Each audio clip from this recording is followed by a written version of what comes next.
injuries are testing Georgia's depth and determination at the worst possible time.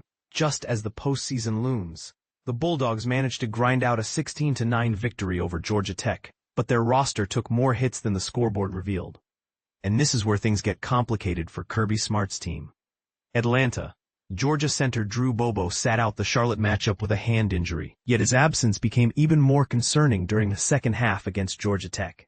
Bobo appeared on the sidelines wearing street clothes and a protective boot on his left leg, a sight that immediately raised eyebrows among fans and analysts alike. After the game, head coach Kirby Smart offered only guarded updates, saying, "Not sure. He's got an ankle, foot. Not sure." His cautious tone suggested the team may be bracing for more tests before determining the extent of the damage.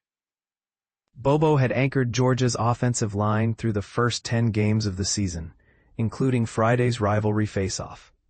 With him unavailable, Malachi Tolliver stepped in at center, continuing a growing trend of lineup adjustments for the Bulldogs.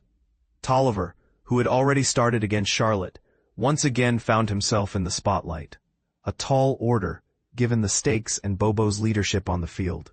There was at least one encouraging development for Georgia's defense. Linebacker C.J. Allen made his return after undergoing a meniscus procedure following the Texas game. ESPN's Katie George previously recorded that procedure, which had kept him out of the Charlotte matchup. Allen didn't ease his way back in either. He notched 2 tackles and helped limit Georgia Tech's rushing attack to just 69 yards, a dramatic improvement from the 260 yards the Yellow Jackets piled up last year. Smart praised Allen's resilience, calling him wired different and admitting he hadn't expected the linebacker to recover quickly enough to play. Not all the updates were positive, however. Running back Chauncey Bowens missed his second straight game, though Smart indicated he was healthy enough to contribute if necessary. Instead, freshman standout Nate Frazier carried the load, rushing for 108 yards, while Josh McCray, absent against Charlotte, chipped in with 43 yards on 13 carries.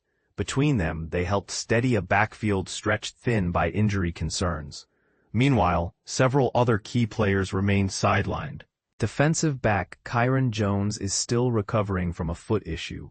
Wide receiver Talon Taylor continues to rehab a collarbone injury, and multiple linemen and offensive contributors, including Jordan Hall, Colby Young, Ethan Barber, and Andre Evans, were also listed as out.